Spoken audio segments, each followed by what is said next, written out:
بسم اللہ الرحمن الرحیم۔ السلام علیکم، میں ہوں حسن شام۔ 10 محرم الحرام کے حوالے سے ایک اسپیشل ویلاگ لے کر سب سے پہلے آپ سے گزارش ہے میرے چینل کو سبسکرائب کریں، ساتھ لگے بیل آئیکن پر ضرور پریس کریں، ویڈیو کو لائک کریں، شیئر کریں۔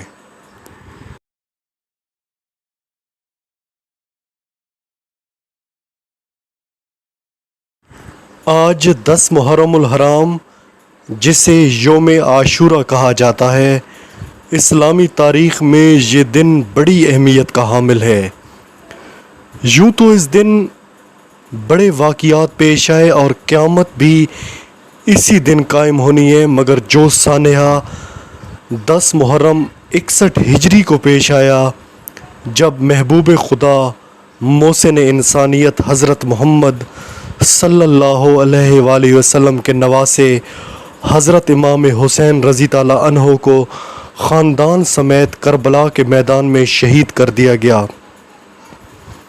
اس واقعے نے دین اسلام کو حیات نو بخشی۔ آخر یہ نوبت یہاں تک پہنچی کیسے؟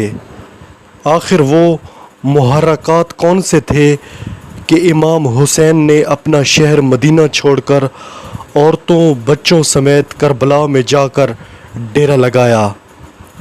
آخر اتنے بڑے اور خوبصورت خاندان کی قربانی کا مقصد کیا تھا؟ وہاں اتنا ظلم کیوں ڈھایا گیا؟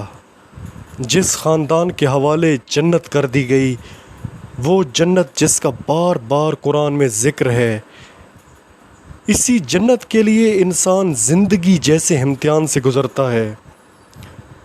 زندگی گزارنے کے بعد انسان کے دو ہی ٹھکانے ہیں، ایک جنت اور دوسرا دوزخ۔ جنت تو اللہ نے اپنے محبوب کے خاندان کے حوالے کر دی۔ میرے آقا نے فرمایا کہ حسن اور حسین جنت کے نوجوانوں کے سردار ہیں۔ کربلا میں پیش آنے والے اس سانحے کا سب سے بڑا مقصد آنے والے انسانوں کو ڈائریکشن دینی تھی کہ جب اللہ کے دین کو کسی ظالم سے خطرہ ہو تو بالکل اس کے سامنے اسی طرح ڈٹ جاؤ جیسے حسین ابن علی ڈٹ گئے تھے۔ جب بھی کبھی ضمیر کے سودے کی بات ہو، ڈٹ جاؤ تم حسین کے انکار کی طرح۔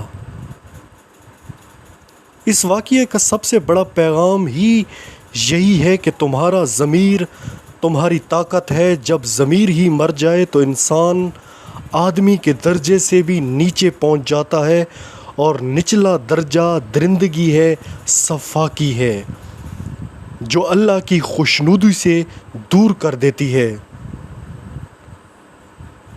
جیسا یزید تھا، اس نے پہلا قتل اپنے ضمیر کا کیا۔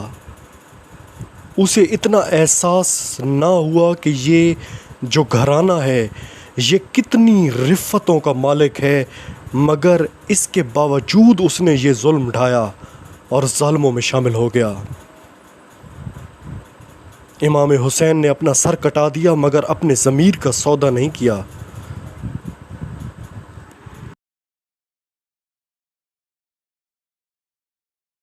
آج ہم سوچیں کہ دنیا میں مسلمانوں کی تعداد سب سے زیادہ ہے، مگر یورپی ملک ہم پر حاوی ہیں،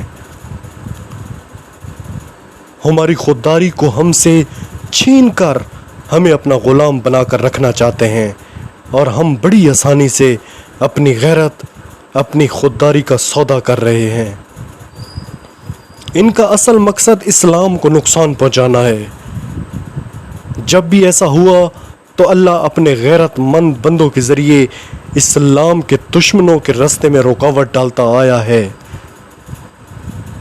بحیثیت مسلمان میں شرمندہ ہوں کہ میرے اسلاف نے جو قربانیاں دیں میں انہیں فراموش کر چکا ہوں۔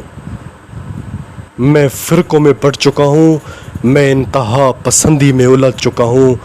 اللہ نے بار بار قرآن میں انسان کو سمجھانے کی کوشش کی کہ دیکھو کہ میں اپنے پیارے بندوں کو کیسی کیسی آزمائش سے نہیں گزارا۔ تم کون ہوتے ہو جو آزمائش میں مجھے پکارنے کی بجائے اسلام کے دشمنوں کو پکارو؟ ان کے آگے جھک جاؤ، اپنے ضمیروں کے سودے کرتے پھرو، اپنی قوموں کو اتنی آسانی سے دنیا کی طاقتور ممالک کے آگے ڈال دو۔ اگر اللہ نے اتنے عظیم گھرانے کی قربانی لی ہے تو پھر آج مسلمان سوچے کہ اس کے کندھے پر کتنی بڑی ذمہ داری ہے۔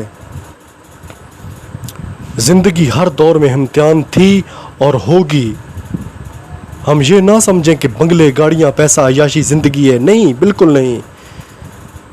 دنیا جیسے جیسے آگے بڑھ رہی ہے اس کے چیلنجز اتنے خطرناک ہوتے چلے جائیں گے۔ اللہ کے دشمن کل بھی موجود تھے، آج بھی موجود ہیں، اور آج بھی یزیدیت ہے، کل بھی یزیدیت تھی، مگر ہمیں اپنی رگوں میں حسینیت کا جذبہ اتارنا ہوگا۔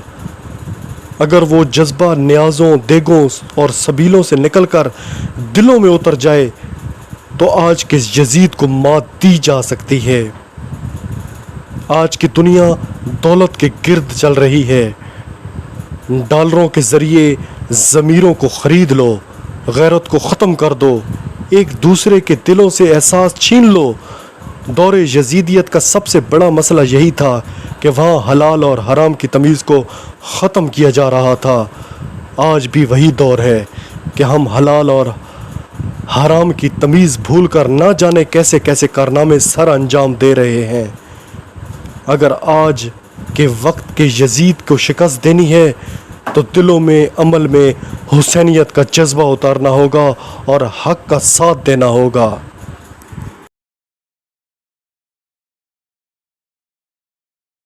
قتل حسین اصل میں مرگ یزید ہے۔ اسلام زندہ ہوتا ہے ہر کربلا کے بعد۔ اب تک کے لیے اتنا ہی۔ اللہ حافظ۔